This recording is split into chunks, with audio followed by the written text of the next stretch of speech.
Namaskar and a warm welcome to all of you. I'm Sri Iyer, your host, and today I have Pandit Satish Kumar Sharma ji from United Kingdom. Pandit ji, namaskar and welcome to PGurus channel.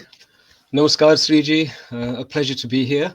And thank you so much for making some time this evening. I know that you have such a busy schedule, but we've got some interesting things to update people on.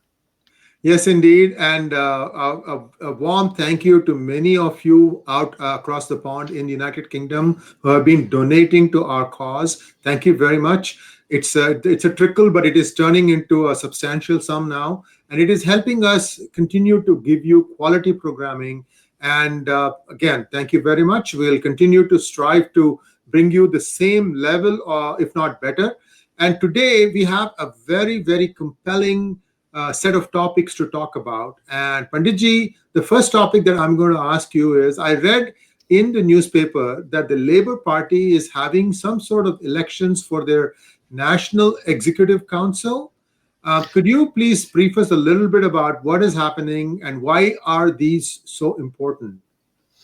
Yes, you're absolutely spot on. In fact, today was the closing date for nominations for something called the NEC, the National Executive Council of the Labour Party. Now, it is very important because it's actually the glue between the three different parts of the Labour Party. You know, there's the membership and grassroots, and then there is the Parliamentary Labour Party. And the third wing are the CLPs, the Community Labour Parties. And so all of those operate semi-autonomously, and the NEC binds it all together. The NEC is the communication, the coordination, helping with policy formation. Its purpose is to set the strategic direction. And so, as you know, we are always looking for indicators as to where that strategic direction is taking us, especially since Keir Starmer has appeared on the scene. So I've been following it quite closely, and I'm always looking for indications to help us realize, spot, take note of a movement in the core of the Labour Party. And some of those are actually apparent in this NEC nomination list. So having had a look at it, there are two big blocks. There's the left-wing momentum side, and then there is the Corbynistas, and then there are the Blairites, as they're called, who are the moderate centre-left, on occasion veering a little bit to the right of themselves as well. And those two blocks have been battling for the heart and soul of the Labour Party for decades, and they're still very present and very much reflected in the nominations. So those two blocks there, we were expecting them to be there. The independents have put up a good showing, but there are a couple of people who have appeared on these lists which are very interesting for us. Now, one gentleman, if I can mention him, Dr. Neeraj Patel has appeared here.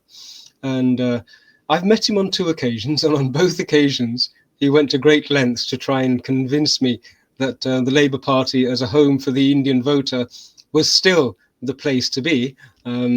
And as you know, we've had a difference of opinion because of some of the specific policies that the Labour Party has endorsed. Now, this gentleman, Dr. Neeraj Patel, he is on the nominations list. In fact, at close of play today, he's received 13 nominations. So that's 13 community Labour parties have put him on their list and said, we would like to see his name on the ballot. So he is definitely on the ballot. Now, he is certainly old school Labour, certainly not an extreme version.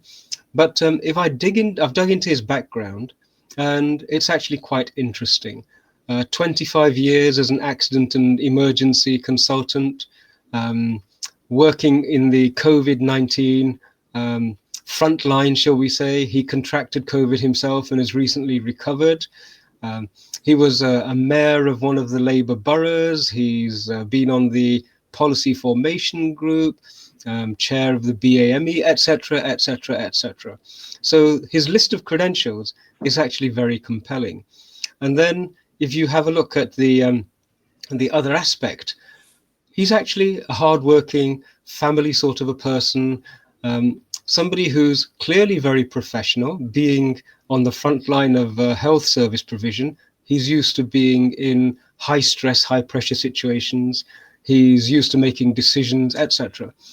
So this would look to be an ideal sort of a candidate for the Labour Party. And so I'm going to be observing how he progresses through, to use him as a guide as to where the heart and soul of the Labour Party really is. Now, he is one of those candidates who ticks all the boxes from a classical Indian point of view, in that on the basis of merit, he is a brilliant candidate. But what I think he will face is the challenge of merit versus dogma.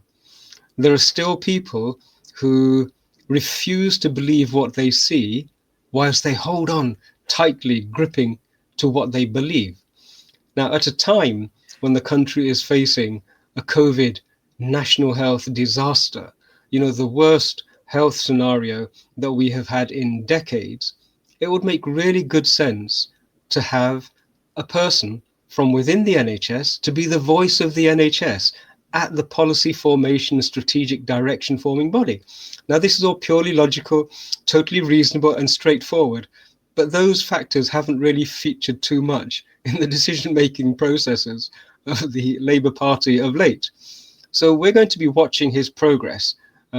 Personally, I think he could make a great contribution, but if he is sidelined, let's say that he doesn't make the slate for the last 9, then I think there are valid questions to be asked. Does Labour really value diversity of opinion, diversity of skill sets, or is it actually still looking for diversity of appearance whilst looking for the core dogmatic, extreme left perspectives? And I think Dr. Patil is going to be an extraordinary indicator of exactly where the party is going. So, yes, let's wish him the best of luck. And I hope the Labour Party Indian members back him, support him, and push him as far as he can go. So that will be a very interesting development.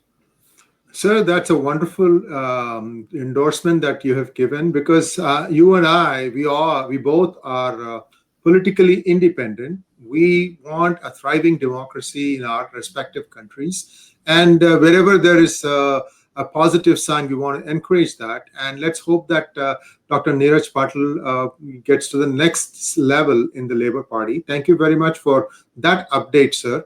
The next question that I have for you, again, I'm reading in social media and elsewhere that the Conservatives, a group of 6, I believe, have formed a new group. They call themselves the Conservative Friends of Kashmir, I beg your pardon. Yes. What is the agenda of this group, and is this Kashmir the one that is occupied by Pakistan or the one that is a part of India? Again, on the ball, you're right. We had the appearance a couple of weeks ago of this thing called the Conservative Friends of Kashmir. I think it's worth noting that it's not a formal affiliate of the Conservative Party.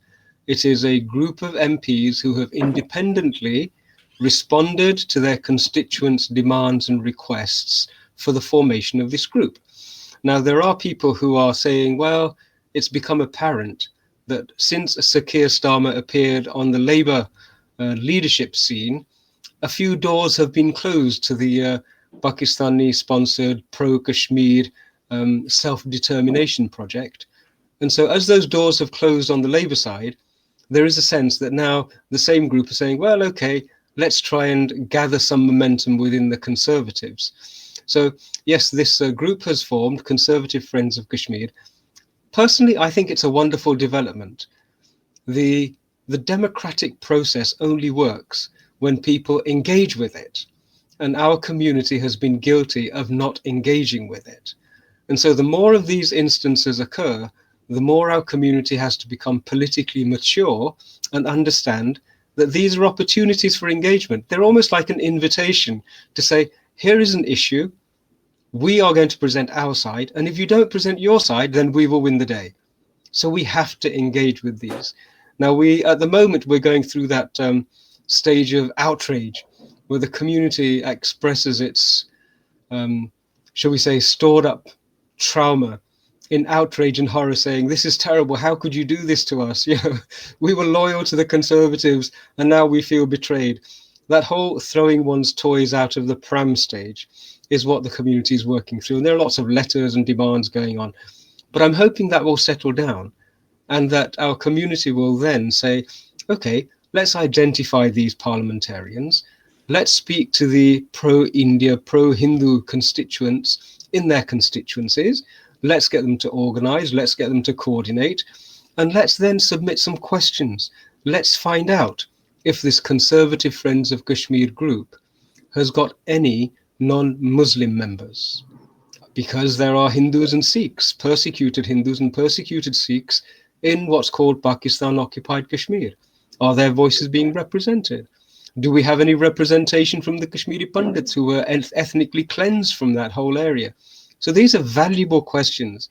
And I think the appearance of this group is a great opportunity for our community to step up and start to ask these questions and get engaged. So yes, I think it's a good development, and I'm looking forward to finding out more and more about this particular group. I do know that the parliamentarians involved have been heavily lobbied by their constituents, and the response to it is that we should put a counter position to the MPs and require them to answer. Panditji, the next topic is something that you perhaps also followed. You know, in the recent past, there have been many speeches in the United Nations General Assembly from people who are suffering in Balochistan, Gilgit-Baltistan, and so on. Have you had a chance to look at some of those videos or interact with those people? Yes, in fact, I follow the UNHCR communications and indeed the UNGA speeches with a great deal of attention. This year, there were some quite remarkable developments. We know that Pakistan is on the grey list for money laundering, and the FATF is on the verge of making a decision that in fact it should be blacklisted. We know that most independent commentators around the world are pointing the finger at Pakistan and saying tacitly and maybe even indirectly, they are supporting insurgents, they are supporting disruption, they are supporting events and incidents which lead to loss of life across many, many countries.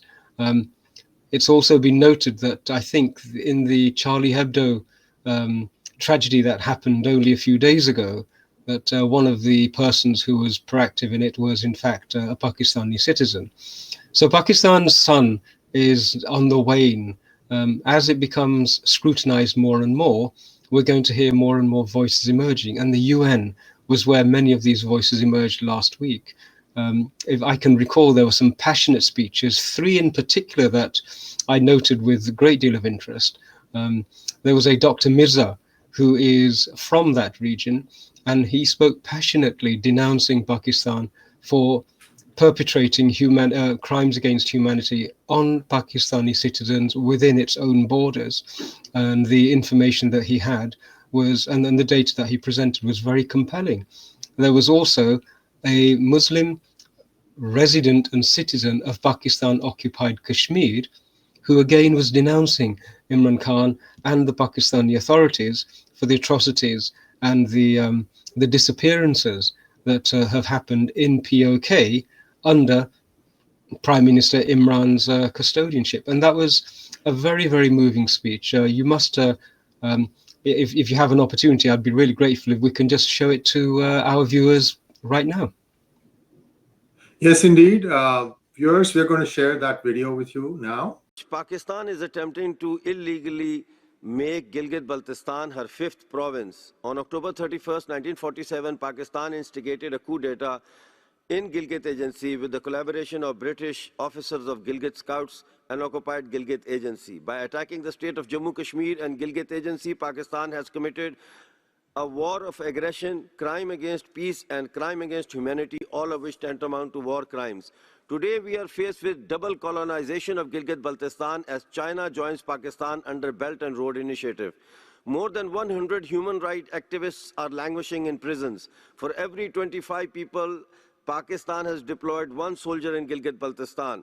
Almost every single government official serving in Gilgit-Baltistan is Pakistani. Our natural resources are being plundered. UN resolutions regarding Jammu Kashmir and Gilgit-Baltistan seem to have become obsolete. Hence, a new approach has become the need of the hour. Therefore, I demand that Pakistan be tried for war crimes, that the world should collectively demand withdrawal of Pakistan army from our lands, that all Belt and Road Initiative projects between Pakistan and China should be declared illegal by the United Nations.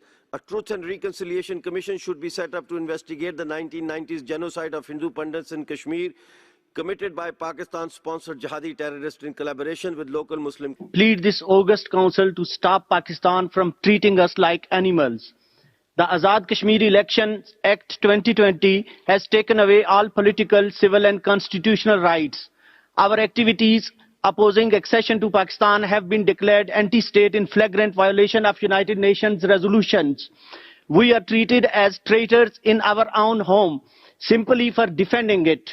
By declaring our political activities illegal, this act gives the Pakistani army a free hand to assassinate our people through targeted killings and enforced disappearances, Pakistan's favorite action against all those who disagree with their policies. Pakistan is brainwashing innocent youth on both sides of the border in Jammu Kashmir, making them cannon fodder in the proxy war with India. Pakistan continues to run terror camps from Azad Kashmir. In this backdrop, Pakistan is now trying to declare disputed territory of Gilgit-Baltistan as its province, depriving our people of their land and their identity and culture. Pakistani revisionist moves would throw the whole world into a brutal war. Pakistan has taken our freedom. Pakistan placed their boot of tyranny on our throat, suppressing our voice. But we hope our voice shall be heard here. We beg the peace-loving world to stop what's happening to us, break away the chains, keeping us from standing free and happy. Thank you. Thank you very much. There you go. As I said, the closing remarks of that gentleman, you could see he was almost in tears, emotionally, deeply distraught and traumatized, but summoning the courage to go to the UN and to present a case for his people. And I think that's a new development. We're now getting citizens of Pakistan and citizens whose lives are tainted, who live within the boundaries of Pakistan and its occupied territories, coming to the fore and making their speeches. There was one other speech which I thought was noteworthy, and this was from a young lady who is an observer, an independent observer of the human rights situation in Pakistan. And she also made a very compelling speech. And this, I think, would probably be a really good contribution to the wider public for them to be aware of it. So if you can, it'd be great to share this one as well. Yes, sir, and we will. Viewers, here it goes. Madam President, respect for human rights is universal and paramount and applies to all countries, including Pakistan, and terrorism inherently undermines the promotion and protection of human rights. Talking to CNN in February 2019, Pakistan's Foreign Minister Shah Mahmood Qureshi admitted that UN-designated terrorist and chief of Jaish-e-Mohammed Masood Azhar resides in Pakistan. To BBC in March 2019, Mr. Qureshi confessed that his government and Jaish-e-Mohammed maintained official contact. In July 2019, Pakistan's Prime Minister Imran Khan told the U.S. Institute of Peace in Washington that his country hosts 40,000 terrorists. In June 2020, Prime Minister Imran Khan referred to Al-Qaeda leader Osama bin Laden as a martyr in the country's parliament. Last month, Pakistan's Ministry of Foreign Affairs acknowledged the presence of UN-designated terrorist Dawood Ibrahim on its territory. Madam President, there is no need to elaborate. Pakistani officials have time and again confessed the country continues to be a safe haven for terrorists and terrorist organizations. The UN Security Council's consolidated list of terrorist individuals and entities includes 146 entries from Pakistan. With all due respect, I am compelled to ask, why is Pakistan still a member of this August Council? Thank you. There you have it. That's, I think, a quick summary of the events that happened at the United Nations General Assembly last week. It would be really useful if our own MEA could now up the ante and take a much more prominent role in the United Nations contributions. And the opportunity, I think, is better than it has ever been before for India to press for its rightful seat on the Security Council. The old former colonial powers and the old power blocks their authority is waning, and their moral authority, I think, has virtually disappeared. When you consider the appointments to the Human Rights Commission, the countries who were dominating in that are also the worst perpetrators of breaches of human rights that we have, and yet they have been supposedly the gatekeepers, the fox looking after the hen house, as it were, and that needs to change. And I think if India were to press for its own inclusion now, the majority of the non-core voting countries, they would support India's application, and that would be such a great development on the international scene. So yes, another very interesting United Nations conference. On the whole, I think it's moving in the right direction, but so much work for India to do there. Yes, indeed. And I'm hearing some things that the Security Council might be expanded to 9. And one of the candidates in that is India, perhaps Brazil, perhaps South Africa, because they want to have some representation for Africa. And I don't know what the last country is, but this is something that is coming down the pipe. If you know, please let me know. I think I heard rumblings that Japan is probably right. being also touted as qualifying for inclusion. But a part of me believes that this is an old white power club which is now declining. It's diminishing to such a degree. And on the other hand, as China's influence in the UN becomes so prominent that the UN becomes almost dependent upon China, its role in the world, I think, is going to be increasingly difficult to justify. Many people are now commenting how one of the most important contributions of the United Nations was the World Health Organization. And we have many commentators now putting forward evidence that even the WHO has been purchased by China under the present leadership. So the UN in the new world, I think it needs to either reinvent itself, it needs to modify itself, it needs to upgrade itself so fast. Otherwise, it too will go the way that the EU seems to be going, which is fragmentation. And it's a worry that in times of chaos, there are always agents of chaos looking to leap in to grasp the opportunity. And those agents of chaos really need to be dealt with very skillfully. Lastly, Panditji, every time there is an unlockdown, it appears that any country, they seem to experience an uptick in COVID cases. So I think this is also a systematic effort to improve the herd immunity and so on and so forth. How is the experience in the United Kingdom so far? Do you have some numbers to share from, say, like February onwards on how Britain has coped with COVID? I do. And this is one of those stories which just seems to be running and running and running. And the longer it runs, one of the biggest casualties, I think, of the whole COVID thing is actually trust in the competence of governments and civil services to actually deal with the issue that they've been presented with. We have seen such a decline in confidence in the medical expertise, but also in the political, the executive, who have been tasked by destiny to deal with this issue. There are some things that to a normal layperson would seem so obvious that this is a potential problem, and yet they're not grasped by the government. At the moment, we have a Professor Whitty, I believe, who is leading the scientific contributions to this whole issue, significantly responsible for the policy changes that are occurring. And it's been recently announced that he has a significant personal financial interest in the appearance of a vaccine, and that his investments are with those organizations and companies who are receiving a great deal of support and public funding to find this vaccine. Now, in simple layman's terms, that is a conflict of interest. And when you have a conflict of interest, you must declare it at the outset. Otherwise, your contribution will be forever tainted. And if it's discovered later, then everything that you have contributed to the process up until that point becomes tainted. And the moment that happens, the population, the voters, they think, well, hang on a moment, if we can't trust their judgment to this degree that they wouldn't realize that a conflict of interest would be a problem, then can we trust their judgment and their expertise?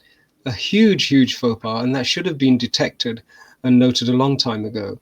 So with that as the backdrop, there is an aspect which is worth considering, and that is that the Office of National Statistics has in fact recently announced updated figures.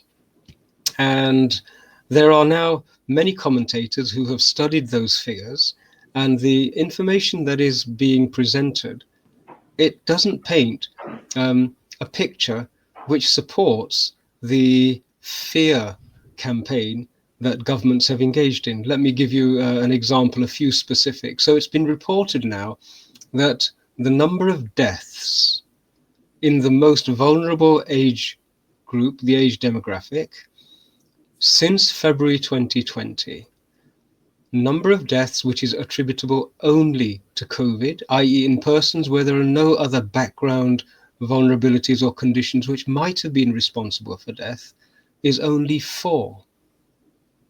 So since That's a February, really low number. That's a since really February, low. that's right. Since February of this year, there are, according to the ONS statistics, there are only 4 people who died exclusively of COVID-related health failure.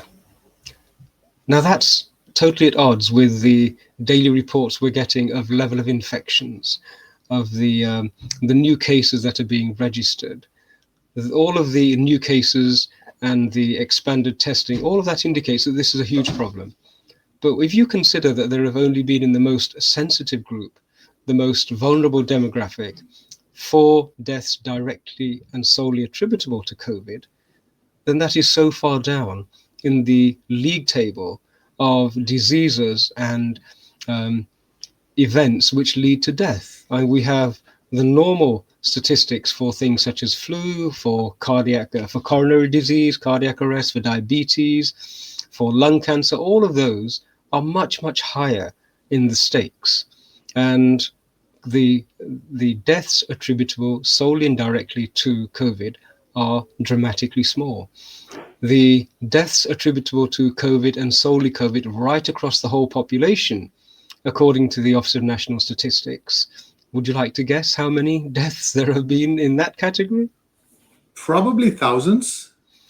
Well, the latest analysis of the data reveals that 371 deaths have occurred across the population in cases where there are no other contributory factors, solely COVID-related deaths.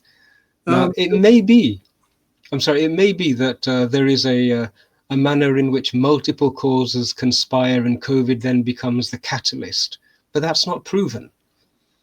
It may be that COVID is merely, that this is one of those correlation issues and not causation issues. That it's present doesn't necessarily mean that the outcome is death.